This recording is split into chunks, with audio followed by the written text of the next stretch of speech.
தமிழ் புத்தாண்டு 2026 உலக அளவில் ஒரு மிகப்பெரிய மாற்றத்தையும் கொஞ்சம் சுமூகமாக உட்கார்ந்து வேலை செய்கிற எல்லாருடைய வாழ்க்கையிலையும் கடுமையான உழைப்பை வைத்து உழைக்கக்கூடிய மனிதர்களின் வாழ்க்கையில் கோச்சிங் பிஸ்னஸில் இருக்கிறவங்க, ஆன்மீக துறையில் இருக்கிறவங்க, கோவில்களில் கூட்டம் நிரம்பி வழியும், பள்ளிக்கூடம், வாத்தியார், இதை ஒட்டி இருக்கக்கூடிய தொழில்கள் உட்கார்ந்து வேலை செய்யக்கூடிய ஆடிட்டர் தொழில், நீதிபதி தொழில், விலைவாசிகள் உயரக்கூடும், சில இடங்களில் ஸ்தம்பித்து மீண்டும் உயிர் பெற்று வரும். இருந்தாலும் உழைக்கும் வர்க்கத்துக்கு இந்த ஆண்டு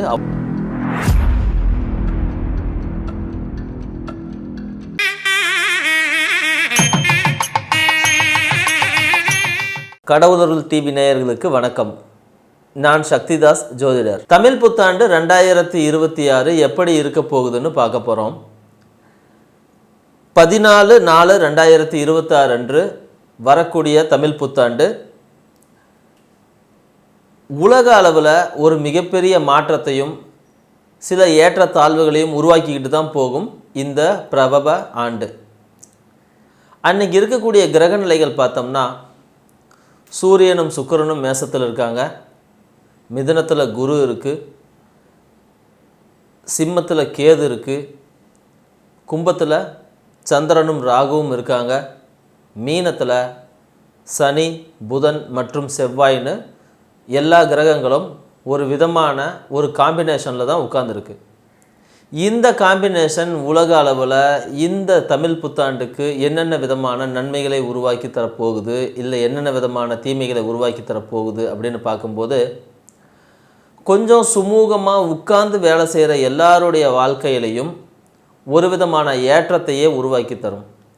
கடுமையான உழைப்பை வைத்து உழைக்கக்கூடிய மனிதர்களின் வாழ்க்கையில் சில சிக்கல்களும் நெருக்கடிகளும் உருவாக்கி தரும். இது இந்த தமிழ் புத்தாண்டு பிறக்கும் போதே கொண்டு வந்திருக்கக்கூடிய ஒரு வரமும் ஒரு நெருக்கடியுமாகத்தான் இருக்குது.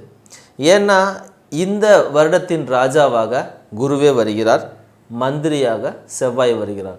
ஸோ ராஜாவாக குரு வரும்போது குரு தன்னுடைய தன்மைகள் முழுவதையும் அப்படியே உலகமெங்கும் பரப்புவார். அப்போது கோச்சிங் பிஸ்னஸில் இருக்கிறவங்க, அப்புறம் ஆன்மீக துறையில் இருக்கிறவங்க, கோவில்களில் கூட்டம் நிரம்பி வழியும், மக்கள் மத குருமார்களை தேடி போவாங்க, எல்லா மதங்களின் மீதும் நம்பிக்கை ஏற்படும், பற்றுதல் ஏற்படும். இந்த மாதிரியாக அதோடு சேர்த்து பள்ளிக்கூடம், வாத்தியார், இதை ஒட்டி இருக்கக்கூடிய தொழில்கள் ரொம்ப நல்லா இருக்கும். உட்கார்ந்து வேலை செய்யக்கூடிய ஆடிட்டர் தொழில், அப்புறம் குருவுக்கு ரொம்ப முக்கியமாக இருக்கக்கூடிய நீதிபதி தொழில், இது மாதிரியான விஷயங்கள் எல்லாமே இந்த வருடத்தில் ரொம்ப அற்புதமாக இருக்கும். அதுக்கு நேர் ஆப்போசிட்டில் இருக்கக்கூடியது என்னென்னா, ரொம்ப கடுமையான உழைப்பை போட்டு செய்யக்கூடிய உற்பத்தி துறை, விவசாயம் மற்றும் போக்குவரத்து, அடிப்படையாக செய்யக்கூடிய உடல் உழைப்பை வாங்கக்கூடிய தொழில்கள், இயந்திரம் சார்ந்தவை, இதை எல்லாமே கொஞ்சம் ஏற்ற இறக்கமாகத்தான் போகும். விலைவாசிகள் உயரக்கூடும், சில இடங்களில் ஸ்தம்பித்து மீண்டும் உயிர் பெற்று வரும்.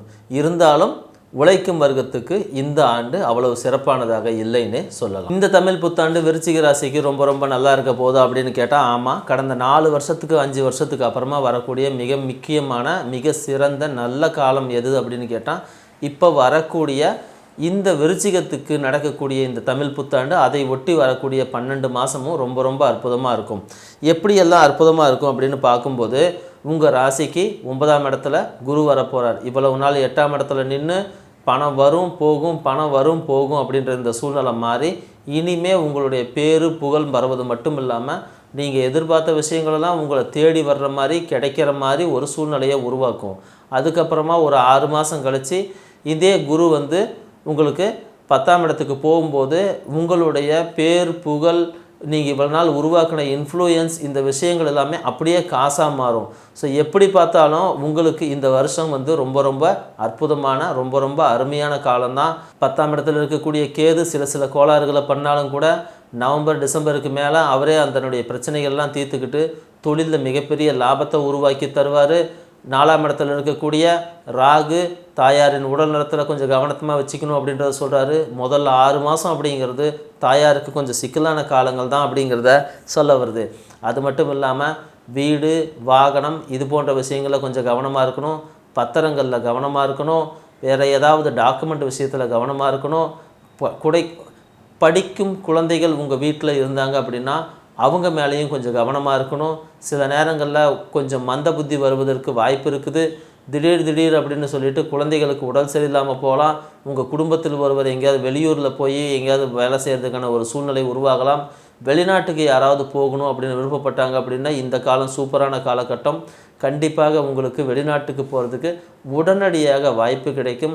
வீசா வேணும்னா வீசா வாங்கிக்கலாம். இல்லை அப்படின்னா ஒர்க் பர்மிட்டு அது இது எது கேட்டாலும் கிடைக்கும். வெளிநாட்டில் இருக்கிறவங்க பர்மனெண்ட் விசாவுக்கு எதாவது அப்ளை பண்ணணும்னு நினச்சாங்கன்னா இந்த முறை நடக்கும். நிறைய விஷயங்கள் விருச்சிக ராசிக்கு நன்மையை தான் தரப்போகுது. குடும்ப விஷயத்தில் மட்டும் கொஞ்சம் கவனமாக இருக்கிறது ரொம்ப ரொம்ப நன்மை.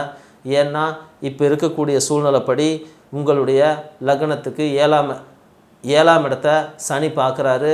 அந்த சனியுடைய பார்வை சில நேரங்களில் கொஞ்சம் பிரச்சனைகளை உருவாக்கி தரும். கணவருக்கு உடல்நிலை சரியில்லாமல் போகலாம். இல்லை அப்படின்னா கணவனுடைய வருமானத்தில் ஏதாவது சிக்கல் ஏற்படலாம். ஏதாவது ஒரு பிரச்சனையை உருவாக்கி தரும். 10ஆம் இடத்துல இருக்கிற கேது மாமியாருடைய உடல்நலத்திலையும் இல்லை பாட்டியுடைய உடல்நலத்திலையும் ஏதாவது சில சிக்கல்களை உருவாக்கி சில நெருக்கடிகளை கொடுக்கலாம். இருந்தாலும் அங்கங்கே தெய்வ அனுகிரகம் இருக்கிறதுனால குருவோட பெயர்ச்சி ஒரு 3 இடத்துக்கு மாறுறதுனால 3 மாதத்துக்கு ஒரு முறை ஒரு பிரச்சனை அப்படின்றது, அதாவது 3 மாதத்துக்கு ஒரு முறை சில மாற்றங்கள் உங்கள் குடும்பத்தில் ஏற்படுவதன் மூலமாக எந்த பிரச்சனையும் உங்களை ரொம்ப நசுக்கிற அளவுக்கு மோசமான பிரச்சனையாக போகாது அப்படிங்கிறத புரிஞ்சுக்கலாம். இரும்பு மற்றும் நெருப்பு சம்மந்தப்பட்ட தொழிலில் இருக்கிறவங்க நல்லா இருப்பாங்க. உருக்காலை வச்சுருக்கிறவங்க இல்லை அப்படின்னா இரும்புகள் லேத்து வச்சுருக்கிறவங்க, பெரிய மெஷின் வச்சுருக்கிறவங்க, பெரிய பஞ்சு மில்லு வச்சுருக்கிறவங்க இவங்களுக்கெல்லாம் ரொம்ப நல்லாயிருக்கும். கவர்மெண்ட்டு கான்ட்ராக்ட் எடுத்து செய்கிறவங்களுக்கு ரொம்ப நல்லாயிருக்கும். சில நேரங்களில் கொஞ்சம் பிரச்சனை ஆகிற மாதிரி இருக்கலாம். ஆனாலும் உங்களுக்கு சாதகமாக தான் வரும். ஃபஸ்ட்டு எடுத்தோடனே உங்களுக்கு ஒரு இன்ஃப்ளூயன்ஸு தான் கிடைக்கும், ஒரு அறிமுகம் கிடைக்கும். அதுக்கப்புறம் உங்களுக்கு ஒரு நல்ல பேர் உருவாகும். உங்களை பற்றி நல்ல அபிமானம் உருவாகும். அதுக்கப்புறம் அது தொழிலாக கன்வெர்ட் ஆகும். அதுக்கப்புறம் அது லாபமாக கன்வெர்ட் ஆகும். இந்த மாதிரியான விஷயங்கள் நிறைய நன்மையை தரும். அதே போல் சுரங்க தொழிலில் இருக்கிறவங்க கல், ஜல்லி, மணல், சிமெண்ட் இது போன்ற தொழில் செய்கிறவங்க, கம்பி வியாபாரம் செய்கிறவங்க இவங்களுக்கு எல்லாத்துக்குமே இந்த காலம் ரொம்ப ஒரு அற்புதமான காலம்னு தான் சொல்லணும். விவசாயத்தில் இருக்கிறவங்களுக்கு நல்ல லாபம் கிடைக்கும். தண்ணியில் எந்த பிரச்சனையும் வராது. உரத்தட்டுப்பாடு மட்டும் வருவதற்கு வாய்ப்பு இருக்குது. இயற்கை உரம் வச்சு செய்கிறவங்களுக்கு எந்த சிக்கலும் கிடையாது. திடீர்னு உங்களுடைய பொருட்களுக்கு பெரிய அளவில் டிமாண்டு வரும். எப்படி பார்த்தாலும் உங்களுக்கு சமூகத்தில் ஒரு நல்ல மதிப்பு மரியாதையும் உங்களுக்கு வருவது மட்டுமல்லாமல் உங்களுடைய தொழிலுக்கும் அதனால் உங்களுக்கு ஏற்படக்கூடிய லாபங்களாகவே இவையெல்லாம் மாறும் என்பதில் பெரிய மாற்று கருத்து இல்லை. கரண்ட்டு சம்மந்தப்பட்ட தொழில் செய்கிறவங்க, கரண்ட் ஆஃபீஸில் வேலை செய்கிறவங்க, எலக்ட்ரிசிட்டியில் வேலை செய்கிறவங்க, எலக்ட்ரீஷியனாக வேலை செய்கிறவங்க, எலக்ட்ரிக்கல் கடை வச்சுருக்கிறவங்க இவங்களுக்கு எல்லாத்துக்குமே நல்ல லாபங்கள் கூடும். திடீர்னு புது ஆர்டர் கிடைக்கும், பெரிய ஆர்டர் கிடைக்கும். பல்காக 2-3 ஆர்டர் உங்களுக்கு வேலை செய்ய ஆள் இல்லாமல் தான் நீங்கள் தடுமாறுவீங்க. ஆனாலும் உங்களுக்கு ஆர்டர் கிடச்சி நீங்கள் வேலையை ரொம்பவும் சுமூகமாக கொண்டு போகிறதுக்கும் பெரிய அளவில் ஒரு நல்ல பேர் வாங்கிறதுக்கும் நல்ல வாய்ப்பு கிடைக்கும். புரோகிதம் பண்ணுறவங்களுக்கு நல்ல வாய்ப்பு கிடைக்கும். அது மட்டும் இல்லாமல் அவங்க 2-3 பேர் சேர்ந்து செய்கிற மாதிரியான சூழ்நிலைகள் உருவாகும். கோவில் கும்பாபிஷேகங்களை கலந்துக்க வேண்டிய சூழ்நிலைகள் வரும். எல்லாமே நன்மையைத்தான் தரும். விருச்சிக ராசியில் பிறந்த ஜோதிடர்களுக்கு இந்த காலம் கொஞ்சம் நல்ல காலம்தான். திடீர்னு மாந்திரிகம் கற்றுக்கலான்னு தோணும். வெளியூருக்கு எங்கேயாவது பயணம் போய் நாம் ஏதாவது கற்றுக்கலாமான்னு தோணும். திடீர்னு சில மனசில் சஞ்சலங்கள் வரும், பேராசைகள் வரும். எப்படியாவது அதை சாதிச்சிடணும், இதை சாதிச்சிடணும், பேர் நிலைநாட்டிடணும், இந்த மாதிரியான சூழ்நிலைகள்லாம் வரும். இருந்தாலும் மனசில் கொஞ்சம் தைரியத்தை வச்சுக்கிங்க. ஏன்னா சில நேரங்களில் உங்களுக்கு மனோதைரியம் உடைவதற்கு மிகப்பெரிய வாய்ப்புகள் இருக்குது. 5ஆம் இடத்துல இருக்கக்கூடிய சனி உங்களுக்கு திடீர்னு மனசில் கொஞ்சம் ஒரு மாதிரியான சோர்வை உருவாக்குவார். அந்த சோர்வின் மூலமாக நீங்கள் மனசுட்டுறதுக்கு வாய்ப்பு இருக்குது. இருந்தாலும் அந்த நல்ல காலம் வந்துருச்சு. 3 மாதத்துக்கு ஒரு முறை தான் ஏதாவது ஒரு சில விஷயமான மாற்றங்களை உருவாக்கி தரும். அந்த விஷயங்களை புரிஞ்சுக்கிட்டு நீங்கள் தயாராக இருந்தீங்க அப்படின்னா உங்களுக்கு அந்த ஸ்லோ அண்டு கிராஜுவலான ஒரு முன்னேற்றம் கிடைக்கும். ஜோதிடம், ஆன்மீகம், கோவிலில் பூசாரி வேலை செய்கிறவங்க, கோயிலில் வேறு ஏதாவது வேலைகளை செய்கிறவங்க, பூச்சி வேலை செய்கிறவங்க, கட்டட வேலை செய்கிறவங்க, இந்த கோயிலை ஒட்டி இருக்கிறவங்க, கோயிலுக்குள்ளே உட்கார்ந்துருக்கிற செயல் அலுவலர், இந்த மாதிரி இருக்கிறவங்களுக்கு கூட கோயிலில் வேலை செய்கிற கவர்மெண்ட் ஆஃபீஸர் விருச்சிக ராசியில் இருக்காங்கன்னா அவங்களுக்கும் நிறைய நன்மைகள் வரும். ஆனால் சிக்கல்களும் வரும், தயாராக இருக்கணும். திடீர்னு தேவையில்லாத விஷயங்களை உங்களை இழுத்து விட்டுருவாங்க, ஆர்டர் போட்டு தப்பு செய்ய சொல்லுவாங்க. எல்லாத்துக்கும் தயாராக இருக்கணும் அப்படிங்கிறத மறந்துடாதீங்க. அது மட்டும் இல்லாமல் ரியல் எஸ்டேட் செய்கிறவங்களுக்கு சூப்பராக இருக்கும். இந்த சவுடு மண்ணுன்னு சொல்லுவாங்க, அதை வாங்கி விற்கிறவங்களுக்கு ரொம்ப நல்லாயிருக்கும். ஃப்ளாட்டு போட்டு விற்கிறவங்களுக்கு நல்லாயிருக்கும். டாக்குமெண்ட் பிரச்சனை வராமல் பார்த்துக்குங்க. பொய் பேசாமல் இருக்க முடியுமான்னு பாருங்கள். நேர்மையாக இருப்பது மட்டுமே உங்களுக்கு நிறைய நல்ல விஷயங்களை உருவாக்கி தரும். கல், மண், தாது, மினரல்ஸ், இரும்பு, சுரங்கம், இப்படி எல்லா இடத்துலையுமே விருச்சிக ராசி கொடிகட்டி பறக்கும். பெரிய அளவில் அது சாதிக்கக்கூடிய அமைப்பில் தான் இருக்குது அப்படிங்கிறத புரிஞ்சுக்கிங்க. இருந்தாலும் எல்லா விஷயங்களும் உடனே நடக்காது. 3 மாதத்துக்கு ஒரு முறை உங்கள் வாழ்க்கையில் ஒரு சின்ன முன்னேற்றத்தை கொடுத்து அது வேறு இடத்துல கொண்டு போய் நிறுத்தும். அப்போது இது மெதுவான ஒரு நிலையான, ஸ்திரமான, சரியான ஒரு வளர்ச்சி அப்படிங்கிறத நீங்கள் புரிஞ்சிக்கலாம். எந்த இடத்துலையும் கோவப்படாமல், சங்கடப்படாமல், சலனப்படாமல் பொறுமையோடு இருந்தீங்க அப்படின்னா உண்மையிலே ரொம்ப சூப்பரானதாக இருக்கும். அது மட்டும் இல்லாமல் கடந்த 4 வருஷமாக உங்களுக்கு இருந்த பிரச்சனைகள் தீரக்கூடிய நேரத்தில் எல்லாம் வெண்ணெய் திரண்டு வர்ற நேரத்தில் தாலி உடைச்ச கதையாக அவசரப்பட்டு எதையும் தப்பாக உருவாக்கிடாதீங்க. அதையும் மீறி உங்களுக்கு ஏதாவது பிரச்சனைகள் வருது அப்படின்னா உங்களை காப்பாற்றிக்கிறதுக்கு தெய்வத்துடைய அனுகிரகம் ரொம்ப முக்கியமாக இருக்கும். நான் சொல்லக்கூடிய நாளில் நான் சொல்லக்கூடிய கோயிலுக்கு போயிட்டு வாங்க. இந்த நாள் உங்களுக்கு ரொம்ப அற்புதமாக வேலை செய்யும்.